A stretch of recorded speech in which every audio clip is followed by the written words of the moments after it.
Hello, magical people. Welcome back to my channel. My name is Moonbeam, and today I'm going to be sharing our daily astrology horoscope for Wednesday, October 1st, going into Friday, October 3rd, 2025. And happy month of October to everybody. It is our spooky season, and happy birthday to all our October Libras and fellow October Scorpios out there. Hope you are all doing very, very well. And before we get into the astrology, just want to mention, please remember, as always, to like, share, and subscribe to my channel. I really appreciate everybody's support. And if you'd like to leave a comment as well, that would be greatly appreciated. Let me know in the live chat or in the comments below how you're feeling. What's your dreams been lately? What's the vibe? I'm definitely feeling a strange energy today on this October 1st. I feel a little bit of there's like something going on in the matrix, if you will. I just feel this kind of a little bit of a strange energy, not necessarily negative, but like something very big is afoot. And I woke up today. My husband Jens and I are currently in Belgium, where he's from, and walked outside, and it was so misty, complete mist. So my hair is a little bit all over the place because I went out in the mist. I sat in the mist earlier this morning and went for a long walk in the mist, and it was very magical, but very kind of eerie at the same time. So nice little foreshadow into our spooky month ahead. Interesting. Lisa says, very weird dreams. Wolf Mother says, yes, crazy dreams here too. Interesting. So, yeah, we're going to be getting into our astrology for Wednesday, Thursday, and Friday. And actually, before we get into that, just want to do a brief little overview on our astrology. Oh my goodness, my words today, for the month of October. Okay, and for those of you who maybe haven't seen it yet, last week I did a October astrology video for the collective and all 12 signs that is here on my Moonbeam YouTube, Rumble, and X channels. So if you'd like to get my in-depth predictions, forecast astrologically for the month ahead, you can go check that out, but can share very briefly here, as we are now at the start of this month, as of today, that October, we are going back. We are going back in time. Okay. We are going back in themes because October, we're coming out of the eclipse season that we've been in for the whole month of September. We've got Neptune re-entering Pisces for the very last time on October 22nd until end of January 2026. So there's many themes of the past coming up: people, places, things, situations, and it can feel kind of funky. And I'm realizing now that might be what I'm picking up on is we're leading up to Neptune going back into Pisces, even though that's in 21 days. It's a big deal because we're at the end of a greater astrological age of Pisces that we've been in for the past 2,000 years. And this Neptune in Pisces is our last time with Neptune in Pisces during an age of Pisces. So very big soul level and karmic endings and letting go that we are all going through in our lives personally, in the collective, in relationships, in all areas of life. So let me know how you guys are faring with the very big theme of letting go and release that we're in for pretty much this whole autumn and winter time. We're also going to be having in October, on October 13th, Pluto move direct. So all the outer planets at the moment are retrograde, other than Jupiter, who's going to be going retrograde in November. And Pluto's been retrograde since May. So once Pluto goes direct, okay, that's going to be a very intense energy shift. I'm going to have to do a whole separate video on that in the next week or two. So we got some big things happening in October, but it's not as big of a crazy energy as it was in September with the eclipses. Okay, so it'll be a very interesting month, very dreamy, lots going on, lots of sensitivity, release, and relationship changes as well, with us, of course, being in Libra season. And we're starting off the month with the South Node conjunct Venus. Now, as of today, Wednesday, October 1st, this is within a 3-degree orb. And we're going to be having exact South Node conjunct Venus on Saturday, October 4th. And the nodes in astrology, you guys, are, in my personal opinion, the most important thing to be paying attention to, because they show us on the deeper layer in our personal astrology charts our life purpose in the North Node position, our most recent lives and what we're stepping away from, what's no longer alignment in the South Node position. And we can also see that in the current collective nodal positions. So ever since end of January of this year, South Node has been in Virgo, what we're stepping away from, what we're going through a very big release process through. And the North Node has been in Pisces. Okay. Which is interesting because we've got this Pisces overload. We've already had Saturn in Pisces. We've been going through Neptune in Pisces since 2013. Neptune has dipped his toes into Aries as Saturn has this year. We've got eclipses in Pisces. I mean, there's so much Pisces, but that North Node is wanting us to embrace the empowered side of Pisces, which is when we are going through very challenging and chaotic times, as we are going through right now, what can ground us, what will save us, what will keep us sane, okay, is moving past Virgo, the mundane, the purely practical. And not to poo poo Virgo, there's a lot of really good qualities of Virgo that we'll get into. Okay. But North Node in Pisces is what can help us during these times is a very solid spiritual understanding, practice, and health.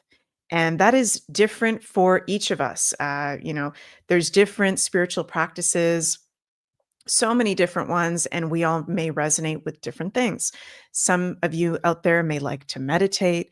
For me, I'm a very creative person, so I like to do sound healing, chanting, intuitive dancing, shaking, having some sort of, Piscean spiritual wellness, high vibrational practice daily is something very, very important right now, in my personal astrological opinion. Also, themes like compassion, forgiveness, being of service are very important as well. So we're going through a huge spiritual awakening. And that South Node in Virgo is we're letting go of aspects of the matrix. Okay, Virgo is an earth sign, very connected to the matrix, that no longer serve us, specifically over control, over criticism, day to day work that's no longer in alignment. So, whenever we've got aspects, why I'm bringing up the nodes so intensely, you guys, right now, is whenever we have aspects to the nodes, especially conjunctions. Okay, conjunctions are the strongest aspects in astrology when two placements are in the same place in the sky from our Earth's perspective. Conjunctions are the most potent aspects. So, South Node conjunct Venus, exact Saturday, October 4th, but we're leading up to it Wednesday, Thursday, Friday. We're going through a release, letting go with Virgo qualities to it of Venus ruled areas, love, commitments, contracts, committed relationships, aesthetic, income, money, abundance, even food. Virgo has a lot to do with nutrition. Venus has to do with the pleasures and enjoyments of life and does have to do with food. So pay attention to, over the next few days, we're leading up to this exact Sun Venus conjunction. And as we get into the weekend as well, what is no longer feeling good? Okay. something that I keep feeling from spirit lately is it's very obvious if you are grounded, if you remain calm, if you remain grounded, it's becoming more and more obvious, okay, what isn't in alignment for you anymore, down to the food we eat, the music we listen to, our day-to-day habits, Virgo, our work, our income streams, relationships, love, Venus. So this is a time in the next few days where we are going through a very big release portal. And today, I mean, oh my goodness, we're going to have exact Mercury square Jupiter that I've been talking about in the last few days. This can also make sense as to why there's a little bit of a wonky feeling in the air. I don't know if anybody else is feeling that, but I'm definitely feeling there's a wonky vibe. We're in some sort of wonk. Okay. Mercury square Jupiter is, we can be having very intense information being revealed in our personal lives and collective. And it can even feel like an information overload. It can feel very ADD, hyperactive. Mercury in medical astrology has to do with our nervous system, our minds, and our thoughts. Jupiter expands whatever it's touching. Squares can be a little bit of challenging adverse aspects. So there can be like a lot of thoughts, a lot of ideas, a lot of concept, a lot of news, a lot of things happening. Mercury is also our day-to-day environment, our day-to-day neighborhood, the local community. So breathe, everybody. Breathe in and breathe out. Star Lily says, I feel the wonk. Yes, it is wonky. Today is wonky. Breathe, breathe, breathe.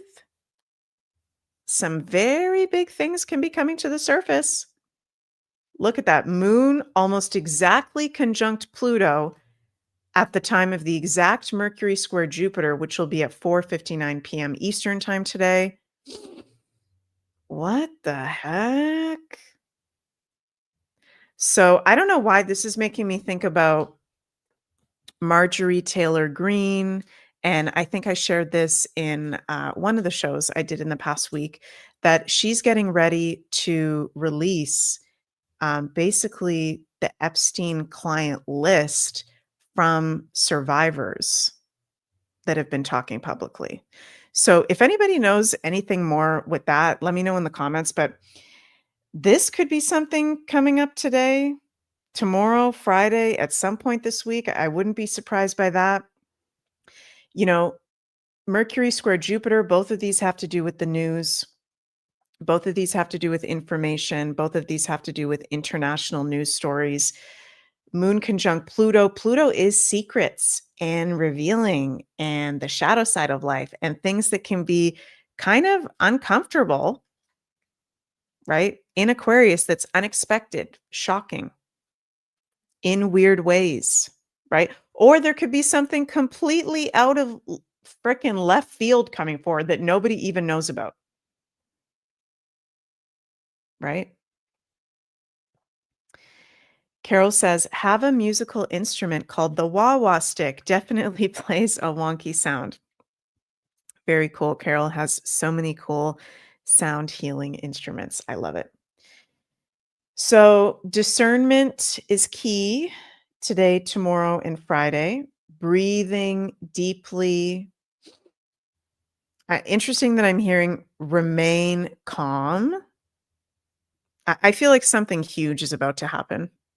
Sorry to sound Scorpio dramatic as usual, but it feels like there's kind of this stillness in the energy today, this wonkiness, this peculiar energy, right? Like we're on the edge of something. LF says, or Candace is going to drop names. Possibly. Something. Something weird and that involves powerful people or groups behind the scenes. Pluto and Aquarius. That's been hidden. Yes, Mia, it is like a calm before the storm. That's a perfect way of describing it.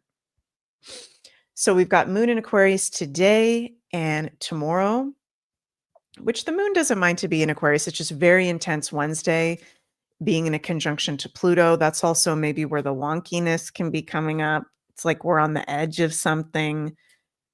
We've already been going through a lot of freaky energies and revealings, right?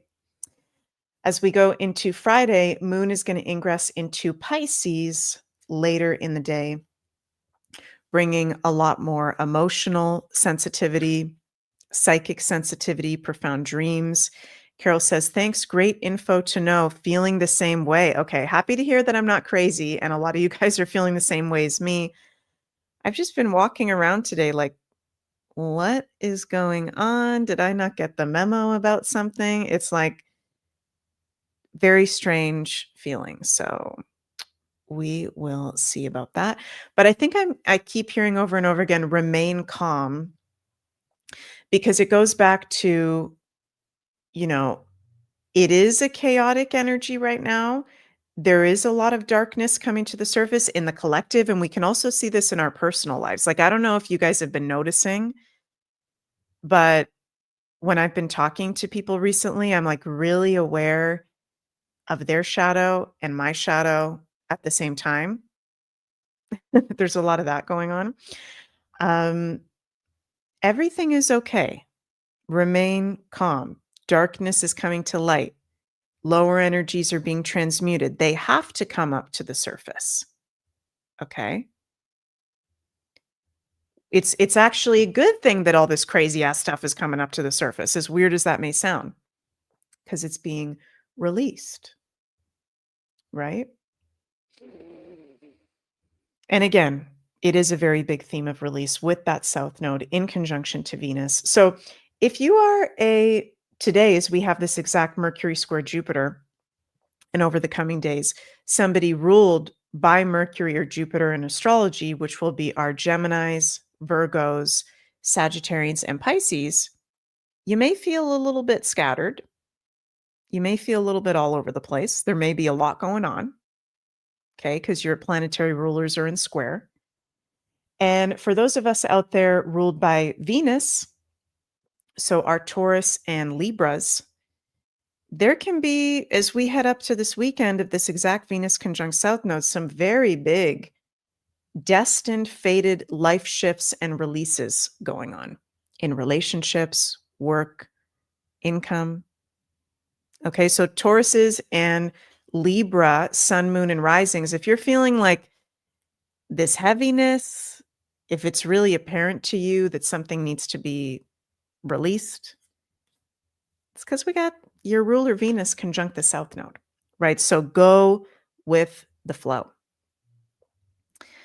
Want to mention as well that I saw on X today, this is a mama that has an autistic son who shared that she gave her son this new treatment that was announced in the recent autism press conference with President Trump and RFK Jr. and that whole administration. And her nonverbal autistic son is now talking after not even 48 hours of taking leucovorin. So I might be pronouncing that totally wrong, but just want to share this because I was thinking about when they announced that, I'm like, what the hell is this treatment that they're talking about? So this is the first time I'm actually seeing a parent or someone saying that it's actually working for somebody who has autism. Let's take a little listen to this. So my son just started leucovorin for the first time. In case you haven't been paying attention, that was the other drug that was mentioned when they were talking about this Tylenol fiasco, which put a pin in that. We really should be talking about leucovorin. My son is 5 years old and he's nonverbal, low-functioning autistic. He wasn't always this way, though. Up until about 1.5 years, 2 years old, my son knew words, a lot of words. He couldn't say sentences, but he could say 1 or 2 words put together. And then there was an incident that I'm not allowed to speak of because of Tik Tok regulations. They took down the video that I tried to talk about what had happened in there, but you put the two together. Right after that, he just had a steep decline in language, and it halted, and he hadn't spoken since. He's been on this medication for less than 48 hours, and my son just spoke for the first time. My nonverbal son just spoke for the first time in over 3 years. Every day I've been praying for an answer, praying for my son to be healed. And all this time, we've just had Leucovorin sitting on the shelves. I'm telling you right now, if your child is nonverbal, if you are the parent of a nonverbal autistic child, get them on Leucovorin as soon as you possibly can, because this is the answer that we have all been praying for. Wow. And just full disclosure, you guys, I'm not a health expert. I'm not promoting Leucovorin. I don't freaking know anything about that. Okay. I'm an astrologer and a mystic and an artist. Okay. But very interesting. Very interesting development that we're now seeing people talking like that. And also in health news as well, this is an ex post from Del Bigtree, who has been a very big proponent, friend of RFK Jr. and fellow freedom fighter. He says, this is the most important video that has ever been produced by Health and Human Services. Secretary Kennedy gives a history lesson on health and the reductions of death from infectious disease. He's got the receipts. Share this with everyone we know. So I want to play this because this is important, and this is a part of the astrology of these times that I've been predicting about and talking about for a very long time. Is we're having these innovations in the health field. We're having these very big revealing topics in the health field, and health really is the most important aspect. Without our health, we don't have anything. So I find it's really important to be paying attention. And I think the Maha movement is great. Love RFK Jr. So let's take a little listen. Why the heck is Del Bigtree saying that this is the best video that RFK and the HHS has ever put out? Hi, I'm Robert F. Kennedy Jr., your HHS secretary.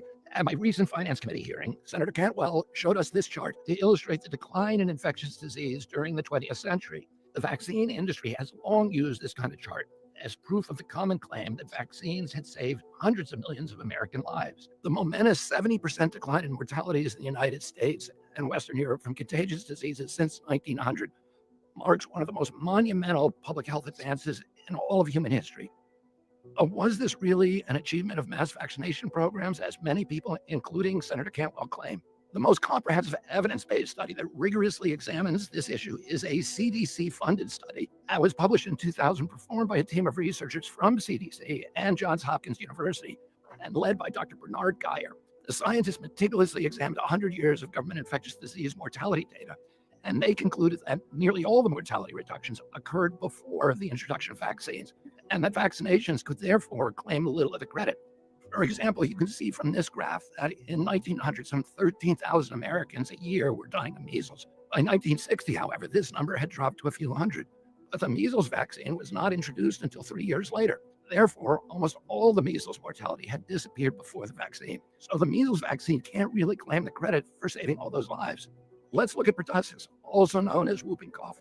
Again, we see the biggest drop in pertussis deaths occurred before the introduction of the pertussis vaccine. The same is true for influenza. Massive flu mortalities had already disappeared by the 1960s, but the vaccine was not widely disseminated until the 1980s. So once again, the vaccine cannot claim the credit.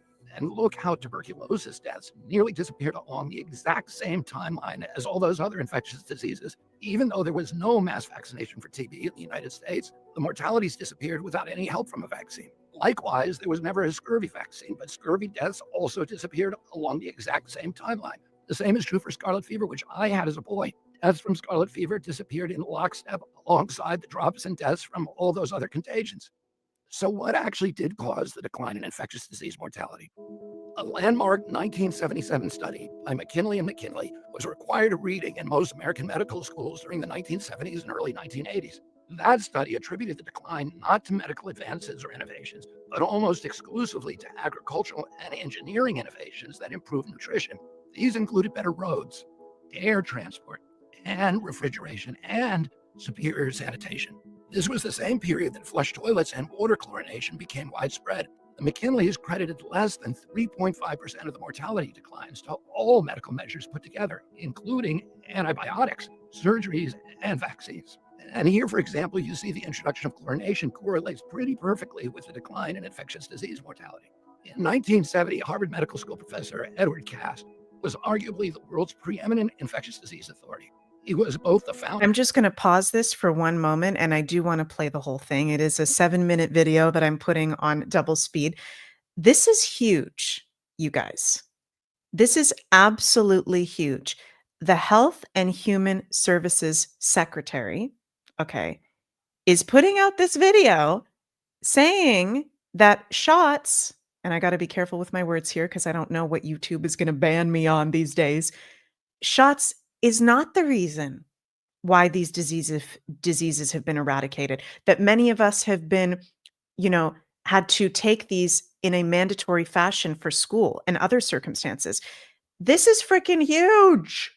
Huge. We'll talk about the astrology of this in a sec. Founder and longtime editor of the Journal of Infectious Diseases, and president and founding member of the Infectious Diseases Society of America, in his address that year to a joint meeting of the Infectious Disease Society of America and the 10th Inner Science Conference on Antimicrobial Agents and Chemotherapy, Dr. Cass issued a prescient public warning that actors within the medical industry would try to take credit for the momentous reduction in disease fatalities in order to advance their profits, their prestige, and their influence. Dr. Cass challenged the emergent claim that vaccines have saved hundreds of millions of lives. Dr. Cass observed that the decline of mass deaths from these dreaded killers occurred prior to the widespread proliferation of vaccines. And he warned against what he called the half-truths and medical research had stamped out the great killers of the past: tuberculosis, diphtheria, pneumonia, puerperal sepsis, etc.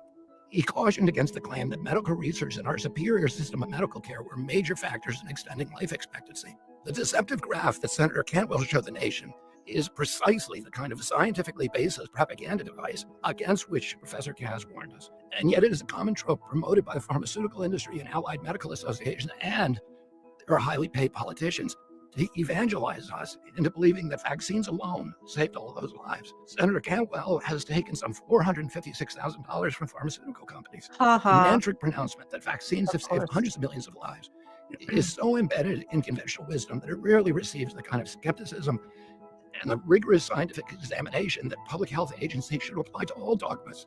Vaccines are a critical part of public health. They can prevent infections like measles altogether and the serious injuries that sometimes accompany measles, and they can prevent you from spreading measles to others. But blind faith in vaccination alone, as our only recourse against death by infection, has inclined our medical system to discount the role of therapeutic drugs and vitamins and diet, exercise, and other lifestyle changes that might fortify human immune systems against all kinds of sickness.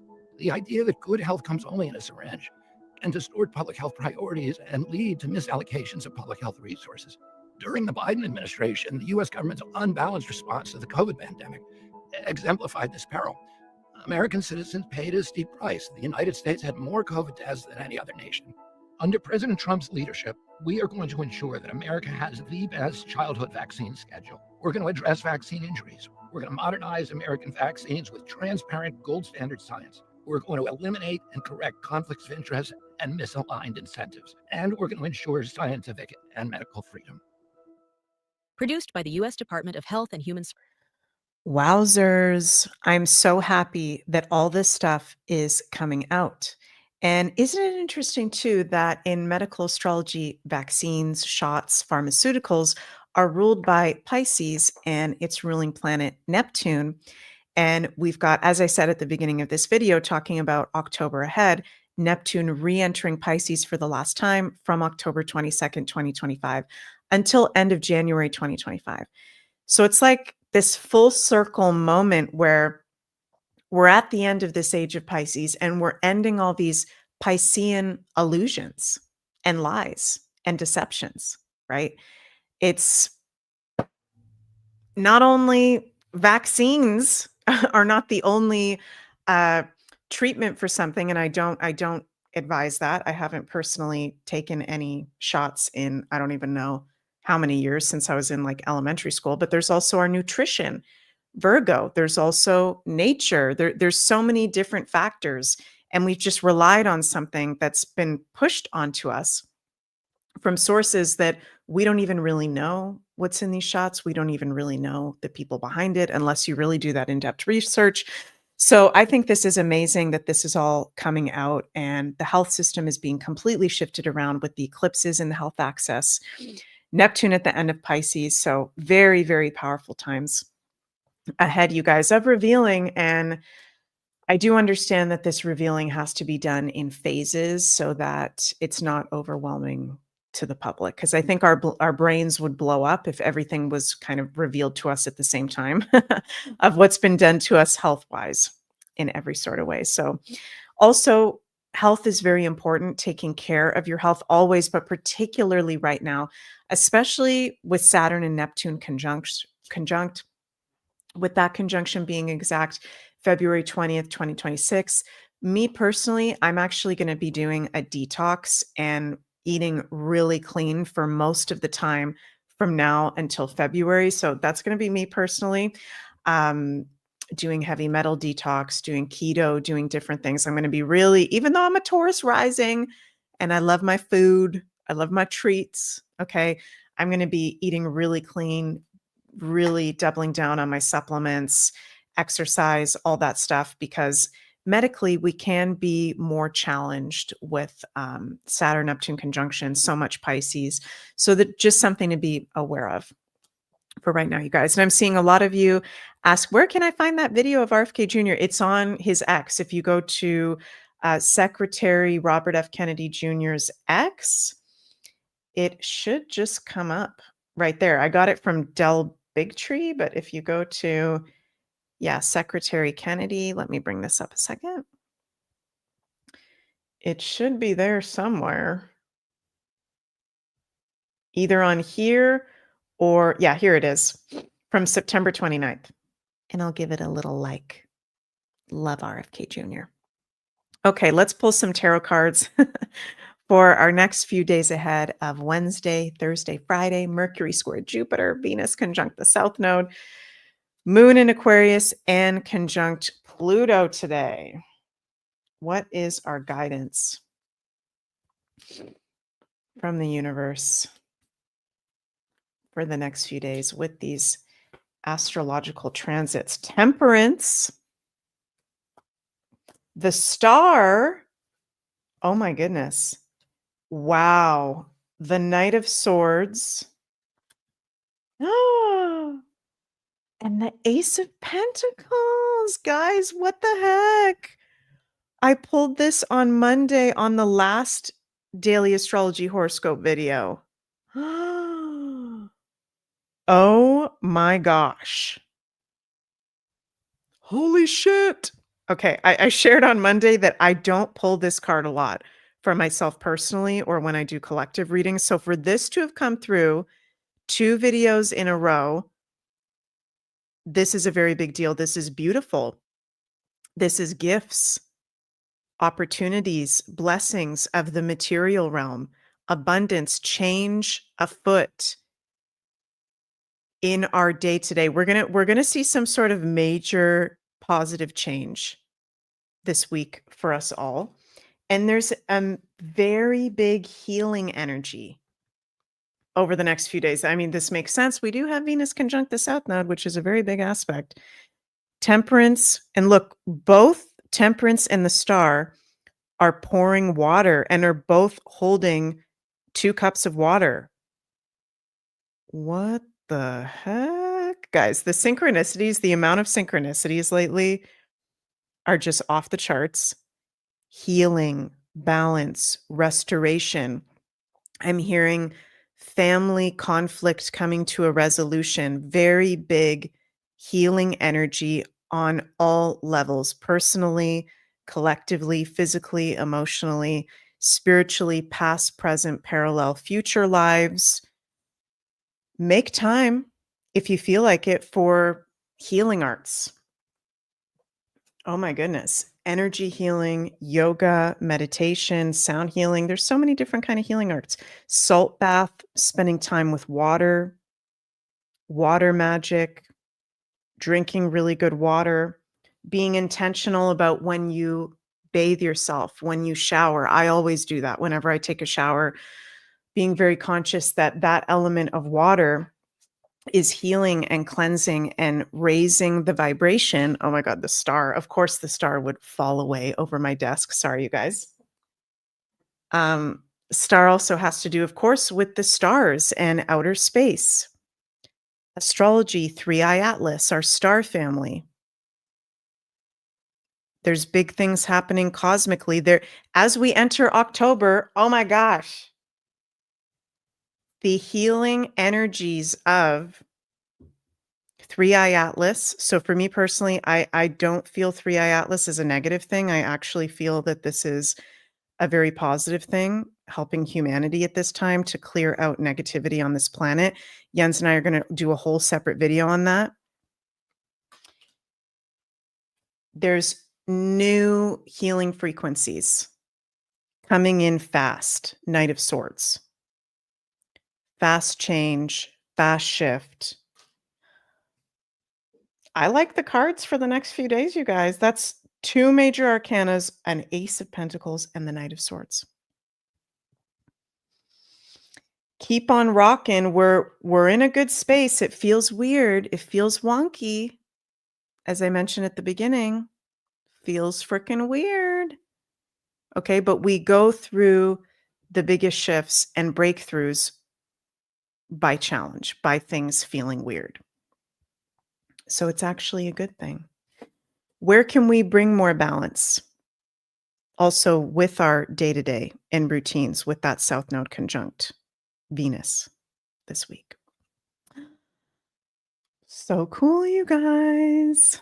Awesome. Well, thank you all so much for joining me for another daily astrology horoscope forecast. And I'll be back tomorrow for I'm going to post my full moon in Aries video for the collective and each of the 12 signs. It's not yet up on my channel, but that will be out tomorrow. So stay tuned for that. And we have a very powerful full moon in Aries, October 6th. Oh my goodness. So I'm going to do a breakdown on that on my channels tomorrow. Next daily astrology horoscope will be our weekend forecast, and I will be doing that Friday at 12:30 p.m. Eastern. So I'll see you all for that.